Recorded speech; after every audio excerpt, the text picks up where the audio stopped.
Tapi sebelumnya aku mau bilang terima kasih banyak Kak, udah luangin waktu Kakak yang mungkin waktunya sekarang ini buat Kakak istirahat ya, harusnya. Nggak apa-apa, selagi ada waktu. Aku screen record ya. Iya boleh.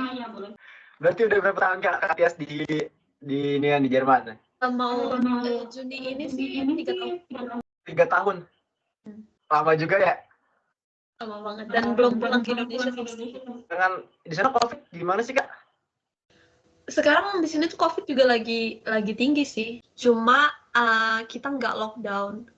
Nah kalau di sini sih juga udah nggak lockdown sih kan. Jadi untuk kita beraktivitas kita udah nyaman lagi. Cuman memang protokol kesehatan itu emang benar-benar ketat banget gitu sih.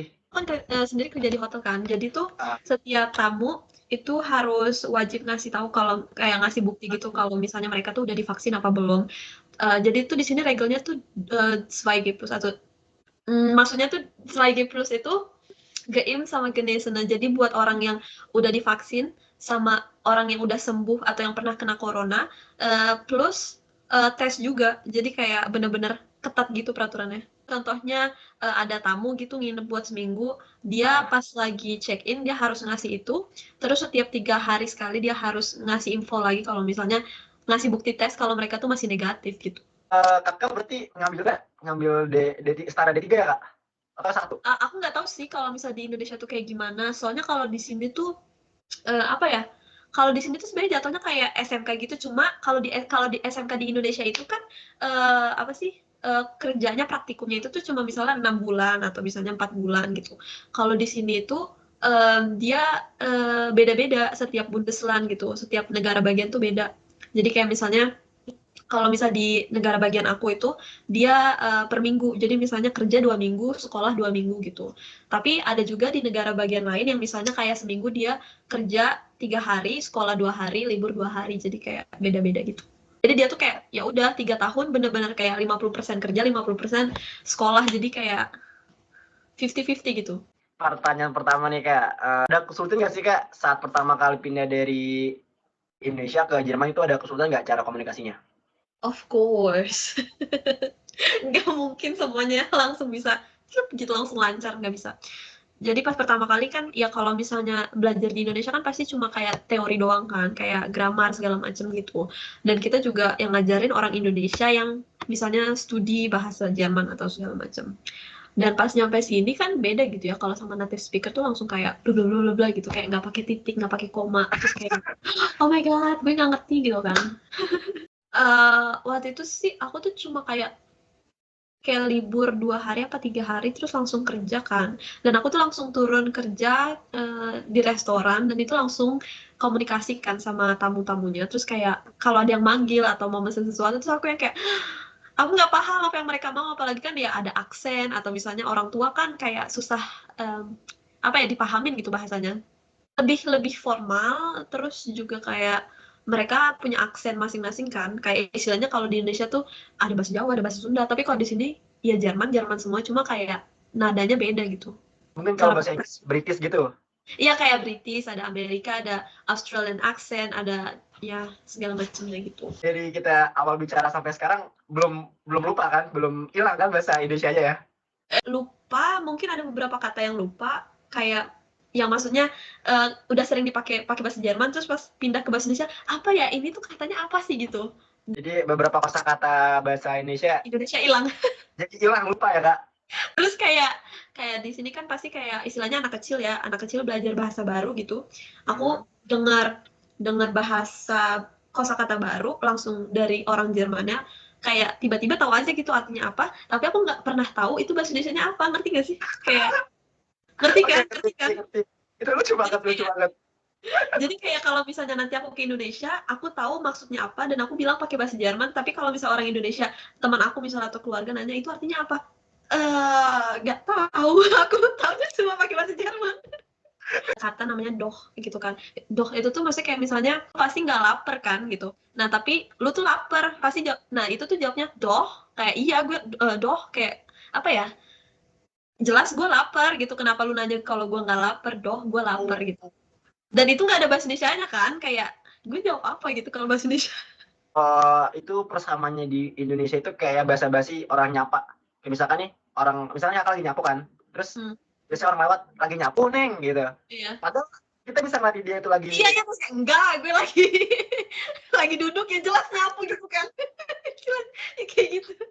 Terus kalau dari komunikasi nonverbalnya di negara Jerman itu gimana, Kak? Maksudnya nonverbal itu kayak gini, bahasa tubuh, bahasa tubuh. Kan kalau di Hmm, Indonesia nih misalkan kita kayak gini kan artinya jangan berisik. Itu mungkin udah universal lah, Kak. sama sih kayaknya. Sama ya? Sama. Nah, Ya maksudnya itu mah kayaknya algemen kan. Maksudnya umum gitu. Kayak in general tuh kayaknya semua sama deh. Di Amerika mau di Inggris kayaknya semua sama. nah, tapi ada perbedaan nih, Kak. Di Indonesia sama di India. Jadi di Indonesia kalau kita ngangguk itu artinya iya. Tapi kalau di Ah, India, kalau kita ngangguk itu malah enggak. so oke. Di Indonesia kalau kita misalkan kita geleng-geleng itu artinya enggak kan. Uh, Tapi kalau di India itu geleng-geleng kayak gini itu menandakan setuju iya. iya gitu. Ibu tonton film-film India kan? Ini malah. Sekarang gue paham. Oke. Oke, oke. Nah kalau di daerah di negara bagian kakak nih yang sekarang nih, ada nggak sih Kak tradisi yang di pengalaman baru buat kakak gitu, yang belum tahu? Ada langsung keingetan. Di Kulungsborn itu tuh di negara bagian Mecklenburg-Vorpommern. Itu tuh di dekat Denmark. Jadi dia cuma kepisah lautan gitu kan. Iya, doang ya. Jadi kita tuh di dekat pantai gitu. Di sini tuh tradisinya setiap tanggal 1 atau 2 Januari gitu lupa. Jadi tuh orang sini pada pakai bikini atau pakai baju pakaian renang. Walaupun Hmm. lagi winter misalnya, terserah mau kayak 0 derajat atau misalnya minus, mereka berenang. Mereka berenang. Artinya kalau misalkan itu lagi masuk musim dingin tetap berenang. Ya itu kayak emang udah tradisi gitu sih. Nggak tahu juga maksudnya biar apa, tapi kayak mereka ngelakuin itu setiap tahun gitu. Tapi Nah, itu nama tradisinya apa Kak? äh, ich kann mal suchen. Warte mal, ich muss jetzt sih bilangnya cuma kayak mandi es gitu. Terus ini kan nih, kan waktu pas di Indonesia kan kita kan negara yang mayoritasnya kan Islam nih kan. Jadi banyak apa sih namanya? Hampir peraturan-peraturan itu kan berdasarkan Ah, kayak Islam, syariat Islam kan.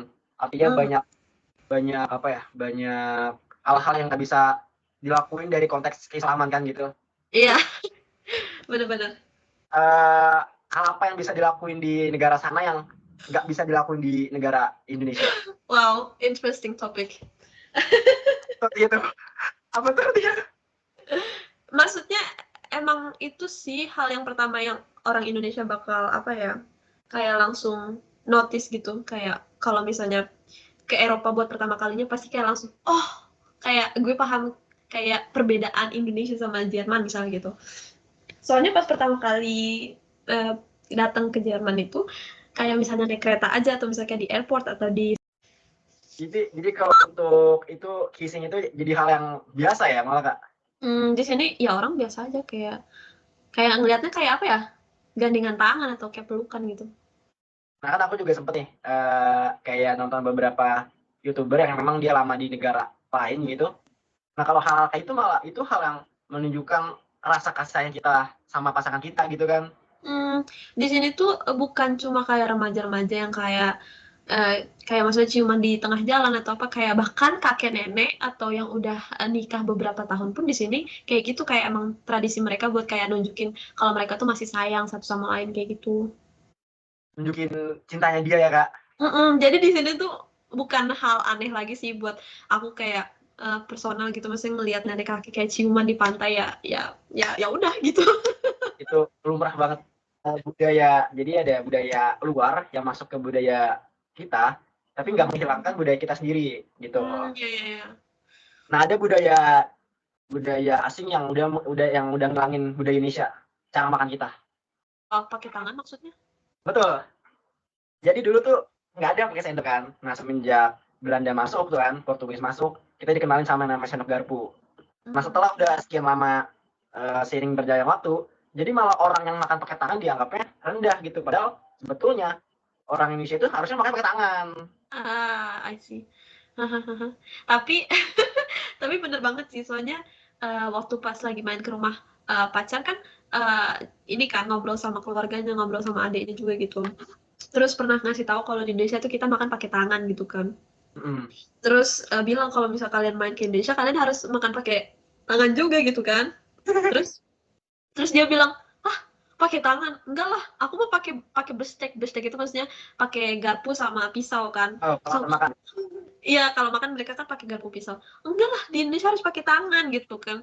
Enggak, walaupun misalnya di restoran gak disediain pisau sama garpu, aku bawa sendiri privat kata dia. Aku sering lihat di apa di film-film atau di video-video itu kayak banyak grandpa itu yang tua-tua banget sampai nggak bisa jalannya aja di tenteng gitu, enteng kan dituntut gitu. Iya. Dan emang di sini juga kan kayak kesehatan juga kan ada asuransi gitu kan gratis. Makanya orang sini tuh dikit-dikit kontrol gitu kan. Dan nggak pernah kerja sama sekali di Indonesia gitu, jadi nggak ada pengalaman. Tapi kalau di Jerman itu kita kalau gajian setiap bulan itu selalu dipotong, jadi kayak dipotong buat asuransi kesehatan, asuransi masa tua, apa sih? Ini loh, pensiun maksudnya, uang pensiun. Iya, terus asuransi kesehatan, masa tua, terus kayak kecelakaan juga ada, terus pengangguran, sama kalau misalnya tua kan butuh kayak misalnya kursi roda itu juga ada, dipotong juga. Itu dipotong gaji setiap bulan. Makanya hidup di sini tuh kayak terjamin gitu. Oke, berarti walaupun itu dipotong, tapi oleh pemerintah tuh benar-benar dikelola banget, diperhatiin banget sih. Bener. Tapi kayak kalau buat yang kalau misalnya kesehatan jelas kita pakai gitu kan, kayak misalnya kalau kecelakaan kepake, kalau misalnya ke dokter gigi kepake segala macam gitu. Masa tua juga bisa dicairin duitnya, cuma yang nggak balik itu biasanya yang pengangguran, karena di sini tuh pengangguran dikit gitu, jadi kita bayar ya udah bayar tapi kita nggak dapet lagi, kecuali kita nggak dapet pekerjaan gitu. Kalau kita sengaja nggak kerja dapat. Di sini ada orang-orang yang pilih, aku pernah belajar di sekolah, jadi kita di sini ada asuransi dua buat yang pengangguran. Jadi ada asuransi pengangguran 1 sama pengangguran 2. Nah, pengangguran 2 itu sebenarnya dia masih sanggup bekerja tapi dia memilih untuk stay di rumah tapi tetap dapat gaji karena mereka tuh cuma kayak pengen hidup ngejalanin hobinya doang gitu, ngerti gak sih? Iya, sesukanya dia gitu. Heeh. Tapi itu jadi kayak apa ya?